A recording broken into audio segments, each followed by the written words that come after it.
박쥐라는 동물이 사람들에게 참 미움을 받는 동물 중에 하나입니다.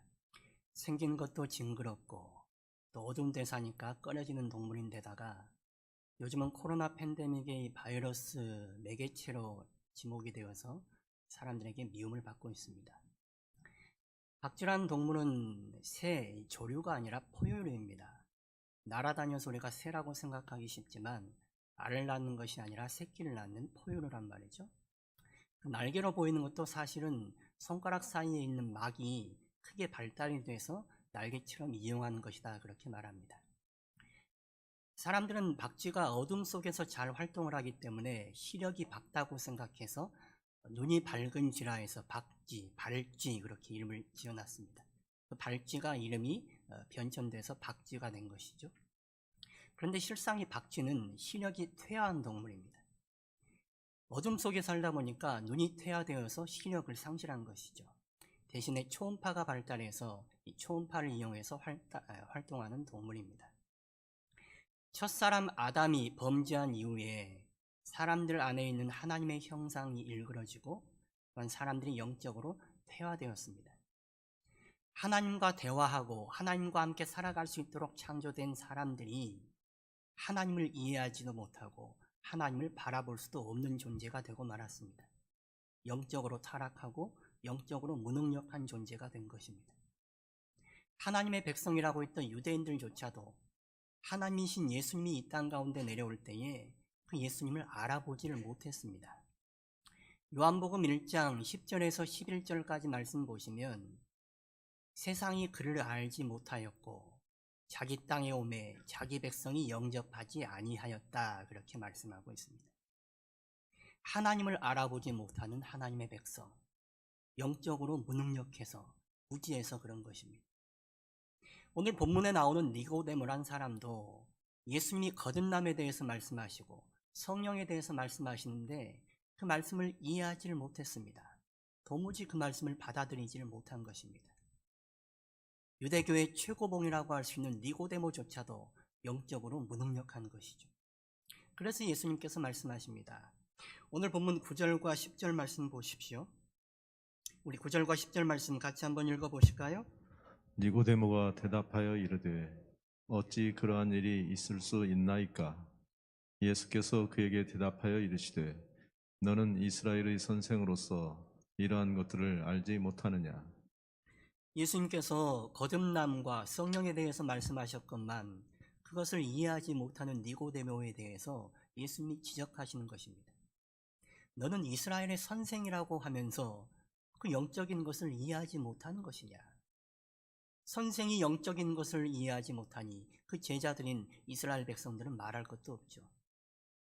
니고데모는 성령의 거듭남으로 이루어지는 구원에 대해서 전혀 이해하지 못했습니다. 왜 그랬을까요? 거듭남을 체험해보지 못해서 그런 것입니다. 거듭남의 경험이 없으니 그런 것이 당최 이해되지가 않고 받아들일 수가 없는 것입니다. 왜 거듭남을 체험하지 못했을까요? 자기 생각에 붙들려 있어서 그렇습니다. 자기 생각에 거듭남이란 것은 말도 안 되는 얘기입니다. 당시 유대인들은 율법을 붙들고 살아갔습니다. 하나님이 주신 이 율법만 붙들고 살아가면 이 율법을 통해서 우리가 구원받는다라고 생각하며 살아갔습니다. 율법이란 게 뭐냐? 내가 그 율법을 잘 지키면 나의 그 열심과 노력을 통해서 구원받는다는 거예요. 율법을 잘 지키는 나를 통해서 구원받는 것입니다. 구원이 어디에 있느냐? 나에게 있습니다. 율법을 잘 지키는 나에게 있어요. 하나님으로부터 구원이 오는 것이 아니라 율법을 통한 나에게 구원이 있다고 생각하는 거예요. 그런데 이 말에, 이 생각의 치명적인 오류가 뭐냐? 우리가 율법을 잘 지키지 못한다는 거예요. 자기는 잘 지키지 못하면서 남들한테 구원받은 사람처럼 보여야 하니 외식적이고 형식적으로 나아갈 수밖에 없는 거예요. 율법을 완전히 지킬 수가 없고 그러니 구원받을 수 없음에도 불구하고 여전히 율법만 붙들고 있습니다. 위로부터 오는 구원, 하나님이 주시는 구원에 대해서 생각지도 못하고 있는 거예요. 그러니 성령의 거듭남에 대해서 이해하지도 못하고 받아들일 수도 없는 상태에 이르게 된 것입니다. 예수님께서 거기에 대해서 지적하고 있는 것이죠. 11절과 12절 말씀 보십시오. 우리 말씀도 같이 한번 읽어보시겠습니다. 진실로 진실로 내게 이르노니 우리는 아는 것을 말하고 본 것을 증언하노라. 그러나 너희가 우리의 증언을 받지 아니하는도다. 내가 땅의 일을 말하여도 너희가 믿지 아니하거든. 하물며 하늘의 일을 말하면 어떻게 믿겠느냐. 우리는 아는 것을 말하고 본 것을 증언하노라, 그렇게 말씀하고 있습니다. 예수님을 포함한 예수님의 제자인 우리는 아는 것을 말하고 본 것을 증언한다고 말합니다. 성령의 거듭나게 하신 것을 체험했습니다. 우리는 성령의 거듭나게 한 것을 체험하고 예수님께서 구원하시는 그 구원을 아는 사람들입니다. 그러니 그것을 우리는 알고 아는 것을 사람들에게 증언하는 거예요. 그런데 사람들은, 너희들은 그 증언을 받지 아니한다라고 말하고 있습니다. 우리가 보고 경험한 것을 너희들에게 증언하는데 너희들은 받지 않는구나 라고 얘기하는 거예요. 하늘의 구원을 가져오신 예수님께서 니고데모에게, 사람들에게 구원에 대해서 말씀하시는데 사람들은 그것을 받지 않는 것입니다. 이해하지 못하고 받을 수도 없는 거예요. 예수님께로 돌이키지 않고 자기만 고집하고 자기 안에만 갇혀 있으면 예수님의 구원을 받아들일 수가 없습니다. 유대인들은 율법 체계 가운데 붙들려 있었기 때문에 예수님으로부터 오는 구원, 하늘에서 오는 구원을 받아들일 수가 없었던 것입니다. 하나님의 구원, 하나님의 거듭나게 하심을 이해하지도 수용할 수도 없었던 것이죠. 그렇게 이 땅에서 돌이켜서 거듭나 얻는 구원을 이해하지 못하는 사람들이 하늘의 비밀을 말하면, 하늘의 구원을 말하면 이해할 수가 없는 것이죠. 예수님의 성육신과 예수님의 십자가를 통한 하나님의 원대한 구원의 계획을 말해도 사람들은 이해할 수가 없습니다. 성령의 거듭나게 하시는 성령의 역사하심을 말해도 사람들은 이해할 수가 없습니다. 받아들이지를 못하는 것입니다. 자기 고집과 자기 생각에 붙들려 있어서 그렇습니다. 자기에게 붙들려 있는 사람, 자기 세계관에만 붙들려 있는 사람은 하나님의 일하심을 볼 수도 없고 경험할 수도 없는 것입니다. 예수님을 영접하지 않고 예수님을 믿지 않으면 모든 것이 다 허탄한 거짓으로 들릴 뿐입니다. 신이 인간의 몸을 입고 이 땅에 내려왔다. 그 신이 십자가에 달린 것을 믿기만 하면 구원받는다. 다 거짓말로 보이는 것입니다. 믿어지지 않는 거예요. 성령의 역사를 거부하는 사람, 자기만을 의지하고 자기만을 붙들고 나아가는 사람은 하나님의 구원조차도 받아들일 수가 없습니다. 믿음이 없는 사람은 아무것도 이해할 수도 없고 아무것도 수용할 수가 없는 것입니다. 영적으로 무지한 니고데모에게 예수님은 하나님의 더 큰 세계, 구원의 길이 어떻게 열리는지에 대해서 더 상세하게 말씀하십니다. 13절 말씀 보십시오. 하늘에서 내려온 자, 곧 인자 외에는 하늘에 올라간 자가 없느니라 말씀하십니다. 예수님은 하늘에서 내려온 구원자이십니다. 하늘의 구원을 가지고 이 땅에 내려오신 분이십니다. 죄인인 우리 인간들에게 하늘의 구원을 가져오셔서 인간들이 하늘에 계신 하나님을 보게 만드신 분이 바로 예수님이십니다. 예수님이 하늘과 땅을 연결하는 사닥다리가 되셔서 죄인들이 감히 하늘의 하나님을 바라보고 하나님께 나아갈 수 있는 길을 여신 것입니다. 예수님이 구원의 방도이고 예수님이 구원의 길이십니다. 예수님을 바라보는 사람은 성령께서 거듭나게 하십니다. 예수님을 믿게 하십니다. 그리고 하나님의 나라를 보고 하나님의 나라를 살도록 만들어 주시는 것입니다. 예수님은 이러한 구원에 대해서 좀 더 자세하게 말씀하십니다. 어떤 방식으로 이러한 구원이 이루어지는지 이스라엘 백성들이 잘 아는 이스라엘의 역사 속의 사건을 통해서 말씀하십니다. 14절 말씀 보십시오. 모세가 광야에서 뱀을 든 것 같이 인자도 들려야 하리니 말씀하십니다. 민수기 21장을 보시면 이스라엘 백성들이 광야에서 생활할 때에 광야의 생활이 불편하다고 이스라엘 백성들이 하나님께 불평과 원망을 했습니다. 그러자 하나님이 불뱀을 보내셔서 그들을 심판하십니다. 하나님께서 심판하신 것을 보고 이스라엘이 뉘우쳤어요. 그리고 살려달라고 말합니다. 그때에 하나님께서 모세에게 이렇게 지시를 하십니다. 놋뱀을 만들어서 장대에 높이 들게 하라. 그리고 그 놋뱀을 바라보는 사람은 누구나 살게 될 것이다 라고 말씀하십니다. 장대에 높이 들린 놋뱀은 십자가에 높이 들리신 예수님을 예표하는 것입니다. 그 놋뱀을 바라보는 사람은 누구나 살 거라는 거예요. 십자가에 들리신 예수님을 바라보는 사람은 누구나 사는 것처럼 하나님께서 그렇게 살게 하겠다고 말씀하시고 약속하신 것입니다. 누구나 놋뱀을 바라보면 사는데 놋뱀을 바라본 사람도 있었고 바라보지 않은 사람도 있었습니다. 놋뱀 그거 바라보는 거 뭐 어렵습니까? 놋뱀 쳐다보면 산다는데 기어이 자기 고집으로 놋뱀을 쳐다보지 않은 사람들이 있었습니다. 그런 사람은 죽는 것이죠. 내가 아파 죽겠는데 그 놋뱀 쳐다보러 밖으로 나가야겠느냐 고집 피우고 거부한 사람, 믿지 않은 사람은 죽은 것입니다. 그러나 그 말이 허탄해 보인다 할지라도 하나님이 말씀하셨으니 그저 나아가서 놋뱀 쳐다본 사람은 다 산 거예요. 지금도 그렇습니다. 십자가에 달리신 예수님 바라보면 예수님 믿으면 산다는데 그거 안 믿는 사람은 죽는 거예요. 십자가에 달리신 예수님 바라보는 거 어려운 것도 아닌데 사람들은 자기 고집으로 기어이 안 바라봅니다. 그거 바라본다고 뭐가 살겠느냐, 뭔 다른 일이 일어나겠느냐 안 바라봐요. 그러니 죽는 것이죠. 십자가에 높이 달리신 예수님, 그 예수님 바라보는 사람은 바라보기만 하면 사는 거예요. 그래서 예수님께서 말씀하십니다. 15절 말씀 보십시오. 우리 15절 말씀 같이 한번 읽어보겠습니다. 이는 그를 믿는 자마다 영생을 얻게 하려 하심이니라. 이는 그를 믿는 자마다 영생을 얻게 하려 하심이니라. 그를 믿는 자마다 그 사람이 어떤 사람인지는 상관없습니다. 그 사람이 얼마나 죄를 지었는지, 그 사람이 얼마나 악질인지 상관없습니다.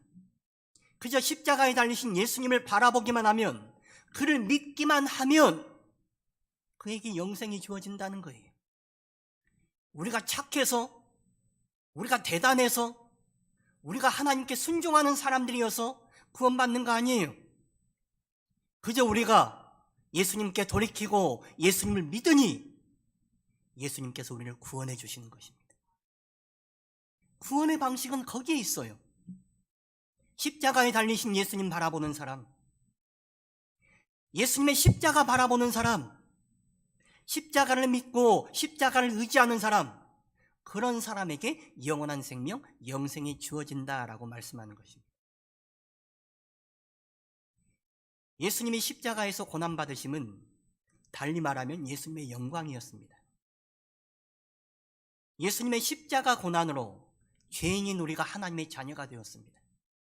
하나님의 권능과 하나님의 영광이 십자가에 드러난 것입니다.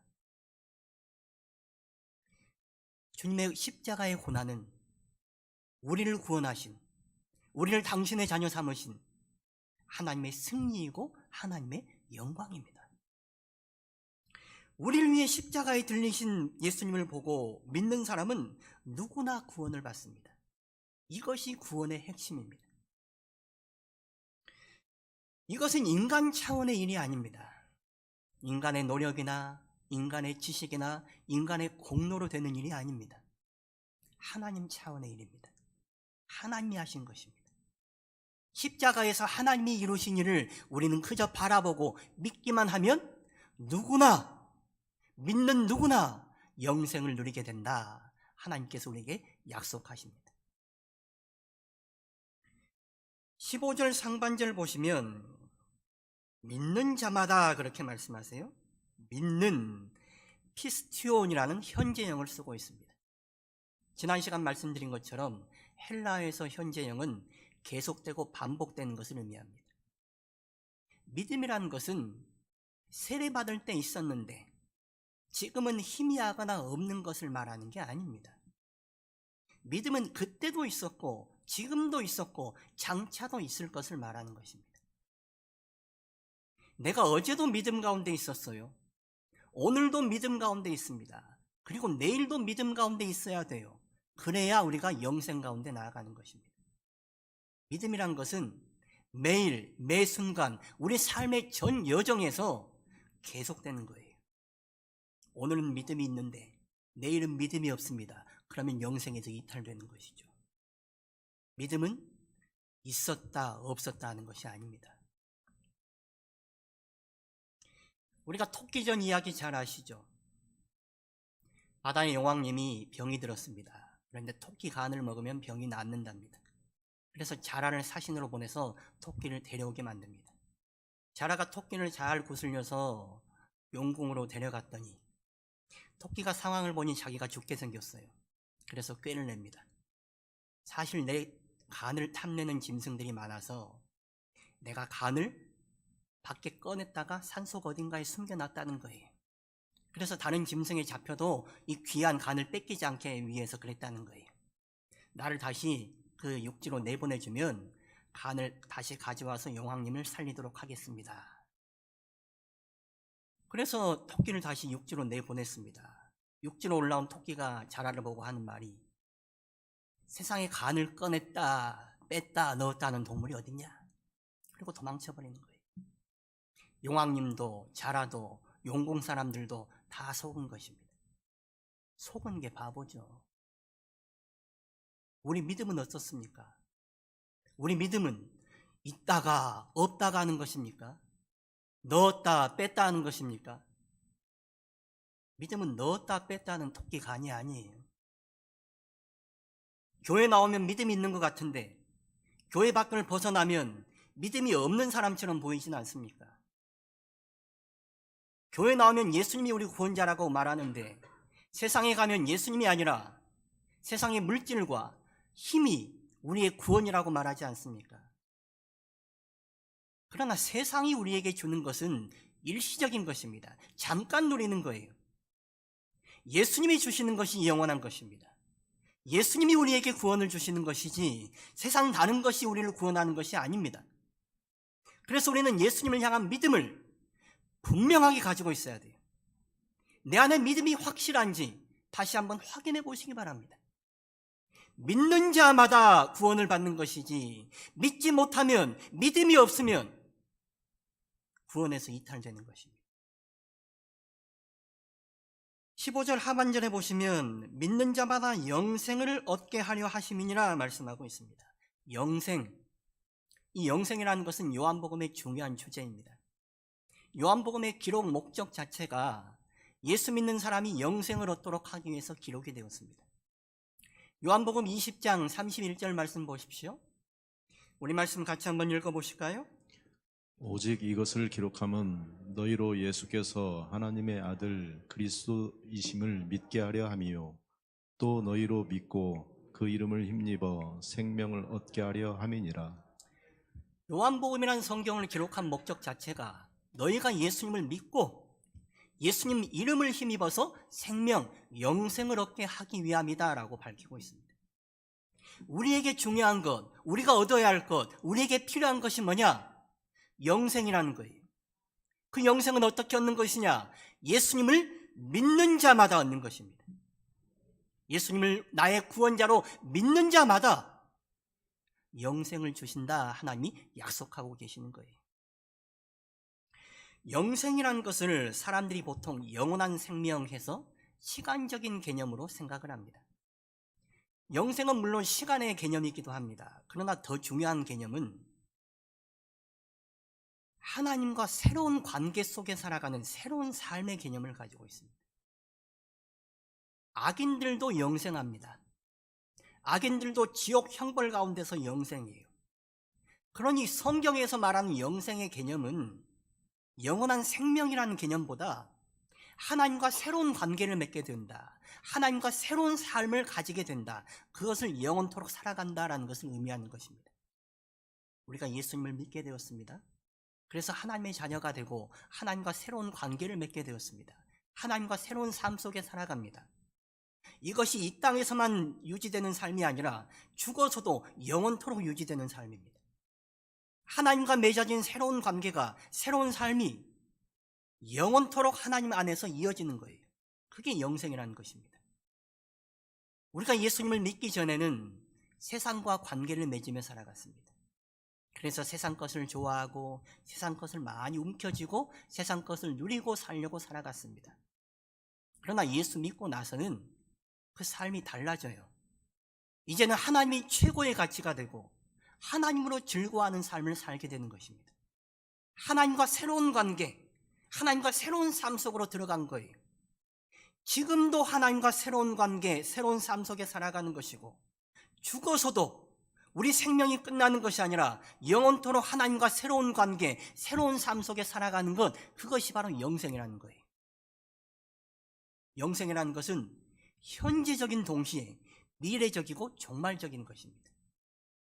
지난 시간 하나님 나라도 현재적인 동시에 미래적이고 종말적이라고 말씀드렸습니다. 예수 믿는 사람은 위로부터 오시는 성령께서 우리를 거듭나게 하세요. 그리고 하나님 나라에 들어가게 하십니다. 하나님 나라를 보고 하나님 나라를 지금 살게 하세요. 그리고 마지막 날 종말 때에 온전히 성취된 하나님 나라를 살게 하실 것입니다.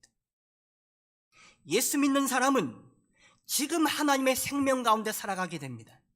현재 하나님과 새로운 관계, 새로운 삶, 하나님의 생명 가운데 살아가요. 그리고 이런 생명, 이런 삶은 이 땅에서 그치지 않고 마지막 날 종말 때에 온전한 생명 가운데 살게 되는 거예요. 온전한 삶, 온전한 관계를 누리며 살아가게 되는 것입니다. 영원토록. 그것이 바로 영생의 삶입니다. 여러분은 하나님의 나라가 커 보이십니까? 아니면 세상 나라가 커 보이십니까? 하나님이 커 보입니까? 아니면 세상의 물질과 힘이 커 보입니까? 무엇이 커 보이느냐? 그거는 우리의 믿음에 달려 있습니다. 내게 믿음이 있으면 나를 하나님 나라에 들어가고 하나님과 새로운 삶 속에 들어가게 하신 하나님이 커 보이는 거예요. 하나님의 나라가 보이고 세상 나라보다는 하나님의 나라가 커 보입니다. 믿음이 없으면 그렇지 못한 것이죠. 그래서 우리는 우리의 믿음을 점검해 보셔야 돼요. 믿음, 아주 당연하게 생각하지만 믿음, 이것은 우리에게 절대적으로 중요한 것입니다. 있느냐 없느냐에 따라서, 믿음이 확고하냐 그렇지 못하느냐에 따라서 우리의 삶이 결정되는 거예요. 우리의 생명이 결정돼요. 이 땅에서의 우리가 어떤 삶을 살아갈 것이냐, 믿음이 있느냐 없느냐에 결정되는 것입니다. 마지막 날 성취될 하나님의 온전한 나라, 온전한 영생에 이르게 되느냐 못하느냐, 우리의 믿음에 달려있는 것입니다. 믿음을 당연한 것이라고 생각하시면 안 돼요. 토끼간처럼 넣었다 뺐다 하는 것이라고 생각하시면 안 됩니다. 오늘 내가 예수님의 십자가를 믿고 그 십자가를 바라보는 믿음이 있을 때에 그 믿음으로 우리가 영원한 생명을 누리게 되는 것입니다. 그래서 우리는 예수님의 십자가, 우리를 영생에 이르게 하는 예수님을 믿음으로 바라보고 믿음으로 붙들고 살아가야 되는 거예요. 오늘 우리가 대림절 첫 번째 주일을 보내고 있습니다. 대림절은 이 땅에 우리를 구원하시기 위해 오신 예수님의 성탄을 준비하고 또한 다시 오실 심판주로 오실 예수님을 기다리는 절기입니다. 예수님은 우리를 구원하시기 위해 십자가에 들리시기 위해 이 땅 가운데 오셨습니다. 그 십자가에 들리신 예수님을 믿는 자는 누구나 구원받고 영생을 누리도록 하기 위해서 이 땅에 오셨습니다. 기독교는 예수님 빼면 아무것도 아닌 종교입니다. 우리가 고상한 도덕을 말하고 사회의 봉사를 말하고 나눔을 말하지만 그는 모든 종교, 높은 윤리 차원에서 다 있는 것입니다. 그러나 예수님을 빼면 기독교는 아무것도 아닙니다. 예수님을 빼면 교회는 아무것도 아닙니다. 우리가 아무리 돈을 가지고 우리가 아무리 마음을 모아서 이 교회를 세운다 해도 예수님을 빼면 교회는 교회가 아닌 것입니다. 우리 자신도 우리 신앙도 예수님을 빼면 아무것도 아닙니다. 그저 죽을 죄인이고 육체일 뿐입니다. 우리는 우리 마음이 어디에 있는지, 우리가 마음이 어디에 분주한지 다시금 살펴보셔야 됩니다. 우리 삶과 마음이 여전히 세상에 머물러 있고 세상에 분주하다면 우리를 위해 높이 십자가에 들리신 예수님을 다시 바라보셔야 됩니다. 그 예수님 바라보실 때에 위로부터 오시는 성령께서 우리를 다시 거듭나게 하실 것입니다. 거듭난 자에게 예수님을 향한 믿음이 주어지는 것이고, 그 믿음이 있는 자마다 하나님과의 새로운 관계, 새로운 삶인 영생을 누리는 복을 누리며 살게 되는 것입니다. 예수님을 기다리는 대림절기에 우리가 다시금 예수님을 바라보고 예수님께로 향해서 위로부터 오시는 성령의 거듭나게 하심을 다시금 체험하시고, 거듭난 자에게 주어지는 믿음 안에서 하나님과의 새로운 삶, 하나님과의 새로운 관계인 영생을 누리며 살아갈 수 있기를 축원합니다.